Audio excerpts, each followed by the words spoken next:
జై వడ్డెరా, జై తెలంగాణ.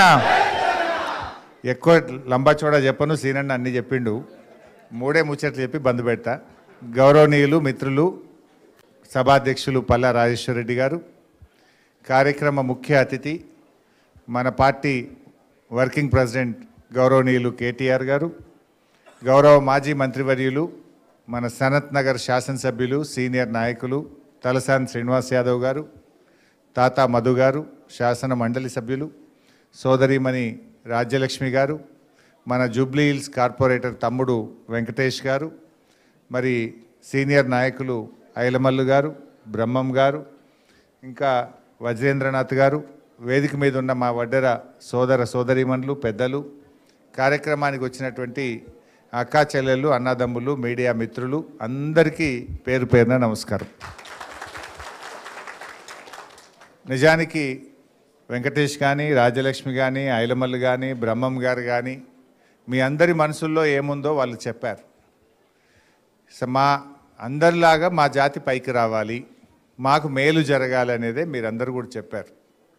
నిజానికి కేసీఆర్ గారు ప్రభుత్వం కొంత సాయం చేసింది. నా దగ్గర సిద్దిపేటలో కూడా అప్పుడు ట్రాక్టర్లు ఇచ్చాం, జేసీబీలు ఫెడరేషన్ ద్వారా ఇచ్చాం. వాళ్ళందరూ ఇంత మొరం కొట్టుకొని పునాదులు నింపి మంచిగా 4 రూపాయలు సంపాదించి ఇల్లు కట్టుకున్నారు 300-400 మంది. మొన్న వచ్చింది నా దగ్గరికి, సార్ నువ్వు ఉన్నప్పుడు మా దిక్కు ఎవరు చూడలే, కాంగ్రెస్ గవర్నమెంట్ వచ్చినాక రోజు పోలీసు వాడు వచ్చి ట్రాక్టర్ సీజ్ చేస్తుండు, 20,000 ఫైను 30,000 ఫైన్ రాస్తుండు, మిషన్ సీజ్ చేస్తుండు, నువ్వు మొరం కొడుతున్నావు దీనికి పర్మిషన్ ఉందా అంటుండు, మైనింగ్ కూడా వస్తుండు, ఇదేం పంచాయతీ సార్ అన్నాడు. అంటే కాంగ్రెస్ వచ్చినాక చేసిందేం లేదు కానీ బతకటోళ్ళని కూడా బతకనియకుండా చేసింది. అంతెందుకు హైదరాబాద్లో మీరు చూస్తలేరా, అప్పుడు ఎట్లుండే కన్స్ట్రక్షను బిల్డింగ్ యాక్టివిటీ. హైదరాబాద్లో కేసీఆర్ గారు ఉన్నప్పుడు, మన కేటీఆర్ మున్సిపల్ మంత్రి ఉన్నప్పుడు హైదరాబాదులో 3 పువ్వులు 6 కాయల్లాగా ఎటు చూసినా బిల్డింగులు కడుతుండే, ఎటు చూసినా కన్స్ట్రక్షన్ యాక్టివిటీ ఉండే. ఇప్పుడు ఏమైంది 2 ఏళ్ళల్లో 7 కాడ ఆగిపోయినాయి మొత్తం. రేవంత్ రెడ్డి వచ్చినాక అంత ఆగం.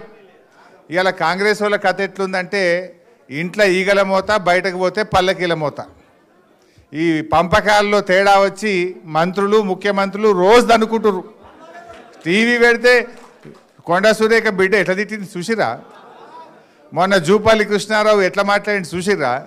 అరే వాళ్ళ పంచుకోవడంలో పంచాయతీలే దిగుతలేవు. మొన్న ముఖ్యమంత్రి క్యాబినెట్ మీటింగ్లో మొత్తం వాళ్ళ బట్టలన్నీ ఇప్పి ఒకరు ఒక తిట్టుకోలేదని ఇవాళ కూడా ఒక పేపర్ పెద్దగా రాసింది. అంటే ఏం పేపరే, వాళ్ళు ఎట్ట దనుకున్నారు అంత రాసిండా, ఏ రకంగా దనుకున్నారు, ఎట్లా దనుకున్నారు, వాటాల పంచాయతీలు. వాళ్ళు ప్రజల గురించి చూస్తలేరు, వాళ్ళు దనుకోవడానికే సరిపోతలేదు. సో అందువల్ల ఇలా ప్రజలకు కూడా అర్థమైంది. అందుకే మళ్ళా కేసీఆర్ వస్తేనే ప్రజలకు మేలవుతుంది. ఇప్పుడు సీనన్న చెప్పిండు, కేసీఆర్ ఉండగా హైదరాబాద్లో 1,00,000 డబుల్ బెడ్రూమ్ ఇండ్లు కట్టించిండు. ఇవాళ రేవంత్ రెడ్డి వచ్చినాక 1,00,000 ఇండ్లు కూలగొట్టిండు. అంతకు మించి కట్టింది అయితే ఒక్కటి లేదు, ఉన్నదా? ఒక్కటన్నా ఉన్నదా? దయచేసి ఆలోచన చేయండి. అంటే ఈ హైడ్రా బగాయించాలి. హైడ్రా బంద్ కావాలంటే కాంగ్రెస్ను ఓడగొట్టాలి. పేదల ఇండ్లు కూలద్దంటే కాంగ్రెస్ను ఓడగొట్టాలి. రేవంత్ రెడ్డి ఏమంటాడు, నేను 1,00,000 ఇండ్లు హైదరాబాద్లో బస్తీలు ఖాళీ చేయించిన, రాత్రి ఆదివారం పూట చూసి కూలగొట్టినా, అయినా నాకే ఓట్లేసి ఇంకిన్ని కూలగొడతా అన్నాడా? రేపు అంటాడా? అరే నువ్వు తప్పు చేసినవురా, గరీబోళ్ళ ఇండ్లు కూలగొడుతున్నావు, పెద్దోళ్ళ కూలగొడతలేవు, మా గరీబోళ్ళు ఎంబడబడ్డావు అని బుద్ధి చెప్పాలంటే కాంగ్రెస్ను ఓడగొడితేనే రేవంత్ రెడ్డికి సోయొస్తుంది. ఈ విషయాన్ని మీరు ఆలోచన చేయండి. ఇలా మా అక్కజనులలో చాలామంది వచ్చిండ్రు. ఏమన్నాడు ఎలక్షన్ ముంగట, ఒక కార్డు వంచిర్రు, మేం గెలిస్తే మహాలక్ష్మి నెలకు 2,500 ఇస్తా అన్నాడు. పడ్డదా ఎవరికైనా చెల్లకు? వచ్చినాయా 2,500? ముసలోళ్ళు ఉన్నారు ఇలా. పింఛన్ 4,000 ఇస్తా అన్నాడు, వచ్చిందా ఎవరికైనా? అదే మన కేసీఆర్ గారు ఉండగా 200 పెన్షన్ 2,000 చేస్తా అంటే బరాబర్ చేసిండా లేదా? మరి రేవంత్ రెడ్డి ఏమో 2 ఏళ్ళ మాట తప్పిండా? మరి రేపు ఏమంటాడు, నేను 4,000 పింఛన్ ఇవ్వకపోయినా, అక్క చెల్లెళ్లకు 2,500 ఎగబెట్టినా, నాకే ఓటేసి నీకు ఇచ్చేదే లేదు పో అన్నాడా? మరి బిడ్డ నువ్వు ఎగబెట్టినావు కనుకనే నేను ఓడగొట్టినావు, ఇస్తావా సస్తావా అని మనం గట్టిగా జూబ్లీ హిల్స్ ఓట్లతోని రాష్ట్ర ప్రజలందరికీ వచ్చేటట్టు చేయాలి మనం. మీరు గట్టిగా ఇక్కడ రేవంత్ రెడ్డి గూబ గుయ్యం అనిపిస్తే అందరికీ మహాలక్ష్మి వస్తుంది. రేవంత్ రెడ్డి 2 చెంపలు మీరు వాయిస్తే రాష్ట్రంలో అవ్వాతాతలకు అందరికీ 4,000 పింఛన్ వస్తుంది. మీ చేతుల్లో ఉన్నది. రేవంత్ రెడ్డి ఏం నమ్ముకున్నాడు? డబ్బు మూటల్ని నమ్ముకున్నాడు, గుండాగాళ్ళని నమ్ముకున్నాడు, పోలీసు వాళ్ళని నమ్ముకున్నాడు. మరి పోలీసు వాళ్ళు చెప్తే ఓట్లు పడతాయా? పైసలు ఇస్తే ఓట్లు పడతాయా? అందువల్ల దయచేసి వాటన్నిటిని తిప్పికొట్టండి. ఒక్కనాడిచ్చేది ముఖ్యం కాదు, మన భవిష్యత్తు ముఖ్యం. మీ సోదరులు చెప్పినారు, తప్పకుండా నేను కేటీఆర్ గారు కేసీఆర్ గారితో మాట్లాడతాం. ఒడ్డెరలకు రేపు స్థానిక సంస్థల్లో కానీ, రేపు మున్సిపల్ ఎన్నికల్లో కానీ, రాజకీయంగా కానీ, సామాజికంగా కానీ, ఆర్థికంగా పైకి రావడానికి మేము సంపూర్ణమైన బాధ్యత తీసుకొని అన్ని రకాలుగా సహకరిస్తాం. ఆ రోజు మీరు అడగకపోయినా కేసీఆర్ గారు 1 ఎకరా భూమి మనకి ఇక్కడ హైదరాబాద్లో ఇచ్చిండు. ఒక మన కులానికే కాదు, ఉప్పల్ బగాయత్లో ఆనాడు ఎకరం భూమి ఇచ్చిండు. దాని విలువ 10 కోట్లు ఉంటుంది, 25 కోట్లు ఉంటుంది దాని విలువ. అన్ని కులాలకు చిన్న పెద్ద మీరెవరు అడగకుండా ఆత్మగౌరవ భవనాలు కట్టాలి హైదరాబాద్లో. ప్రతి కులానికి కూడా హైదరాబాద్లో ఆత్మగౌరవ భవనం ఉండాలి, ఒక అడ్రస్ ఉండాలి, మాకు ఒకటి ఉన్నది అనేటువంటి గౌరవం ఉండాలని ఏ ముఖ్యమంత్రి ఇయ్యలే, ఏ పార్టీ ఇయ్యలే. కేసీఆర్ గారు బీఆర్ఎస్ పార్టీ అన్ని కులాలకు హైదరాబాద్లో మంచి స్థలాలు కేటాయించింది, డబ్బులు కూడా ఇచ్చింది. మరి రేవంత్ రెడ్డి వచ్చి 2 ఏళ్ళ ఒక్క ఇటుక పెట్టిండా? ఆయన ఒక్క భవనం కట్టిండా?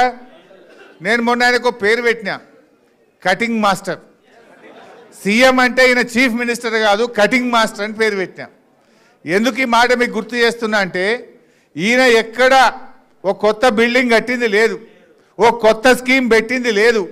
ఉన్న కేసీఆర్ టైంలో కట్టిన బిల్డింగ్లకు పోయి రిబ్బన్ కత్తిరించుడు, కేసీఆర్ గారు పెట్టిన మంచి పథకాలకు కత్తెర పెట్టుడు. ఇప్పుడు మీ కోడలో మీ బిడ్డనో కొండాపూర్ దవాఖానలో కాన్పుకు పోతే కేసీఆర్ కిట్ ఇచ్చి అన్నం పెట్టి ఆటో కిరాయి లేకుండా తల్లిని బిడ్డను ఇంటికాడ దించిందా లేదా ఆ రోజు? ఇప్పుడు రేవంత్ రెడ్డి వచ్చి 2 ఏళ్ళ కేసీఆర్ కిట్ ఉన్నదా? వస్తుందా? 13,000 రూపాయలు వస్తున్నాయా? బంద్ అయిపోయింది. బతుకమ్మకు చీరలు వచ్చినాయి కేసీఆర్ ఉండగా, ఇప్పుడు వస్తున్నాయా? బంద్ అయిపోయినాయి. ఏది చూడు అన్ని బందే. పిల్లలు చదువుకుంటే ఫీజు రియంబర్స్మెంట్ రావాలి, అది బంద్ అయిపోయింది. ఏ పథకం కూడా లేకుండా ఉన్న పథకాలకేమో కత్తెర పెట్టిండు, కేసీఆర్ కట్టిన బిల్డింగ్లకేమో రిబ్బన్లు కత్తిరిస్తుండు. ఆత్మగౌరవ భవనాలంటే గుర్తొచ్చింది. మా తలసాని సీనన్న ఇంట్రెస్ట్ తీసుకొని యాదవులది కుర్మలది బ్రహ్మాండమైనటువంటి భవనం ఆత్మగౌరవ భవనం కట్టించినాం మనం. కాకపోతే మనం ఇనాగ్రేషన్ చేయలే. సరే చేసుకుందాంలే, మన గవర్నమెంటే వస్తుంది అనుకున్నాం. రేవంత్ రెడ్డి పోయిండు, గెలిచినాక ఆయన మీటింగ్ పెట్టి ఆయన్నే జాగిచ్చినట్టు, ఆయన్నే కట్టినట్టు, మొత్తం చెమట పడ్డట్టు, ఇక రిబ్బన్ కత్తిరించుకుంటే పోజులు కొడుతుండు. ఒక్క భవనానికన్నా 1 రూపాయి ఇచ్చినావా రేవంత్ రెడ్డిను? ఏ బీసీలకు ఇలా మొసలి కన్నీరు గారుస్తున్నావు 42% అని మోసం చేసినావు బీసీలను. 1 రూపాయి అన్న బీసీల ఆత్మగౌరవ భవనానికి రేవంత్ రెడ్డి గారు ఇచ్చారా అని నేను అడుగుతా ఉన్నా. 1 పైసా ఒక్కనాడు రివ్యూ చేసినావా? 1 గజం జాగిచ్చినవా? కేసీఆర్ గారు మంజూరు చేసి జీవోలు ఇచ్చి పనులు జరిగిన వాటికి కూడా రూపాయి బిల్లు ఇవ్వకుండా ఎక్కడికక్కడ పనులు ఆపేసినావు. నిజంగా బీసీల మీద ప్రేమ ఉంటే, చిత్తశుద్ధి ఉంటే బీసీ ఆత్మగౌరవ భవనాలకు కేసీఆర్ గారు నిధులు ఇచ్చిండు, మంజూరు చేసిండు. ఆ పనులు పూర్తి చేయాలని చెప్పి నేను ఈరోజు డిమాండ్ చేస్తా ఉన్నా.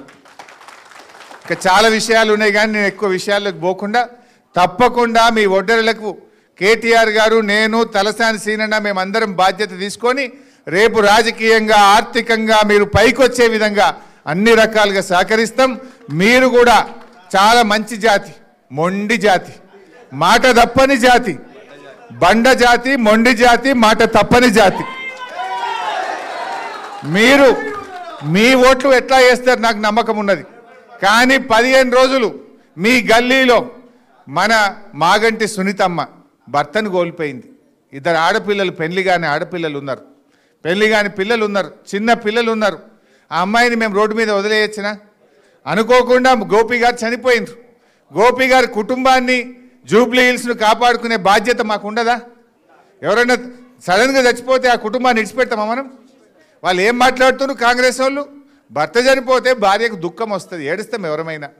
కుటుంబ సభ్యులు కలిసినా, ఎవరైనా బంధువులు కలిసినా, ఆత్మీయులు కలిసినా ఆ బాధ అనేది కళ్ళల్లో నుంచి మనిషి బాధపడతారు.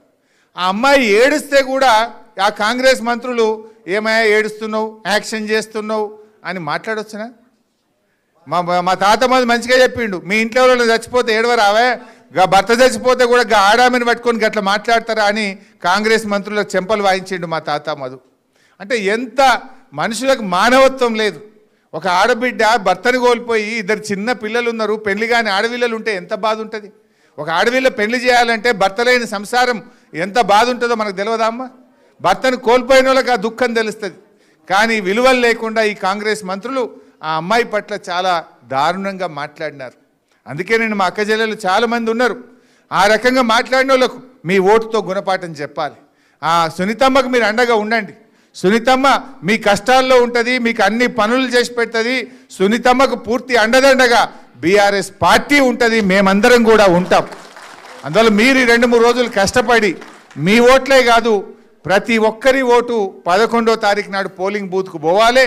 కారుకు సునీతమ్మకు పడేటట్టుగా ఓటింగ్ కూడా వేయాలి. సెలవు వచ్చింది కదా ఇంటికాడ ఉండకూరి మా మగోళ్ళు బరాబర్ లైన్లో నిలబడాలి, పోవాలి. కారు ఏడున్నదో ఎతకాలి, కారు మీద గుద్దుతే రేవంత్ రెడ్డి గూబ గుయ్యి మనాలి. జై తెలంగాణ. ఇప్పుడు రామన్న మన యొక్క బీఆర్ఎస్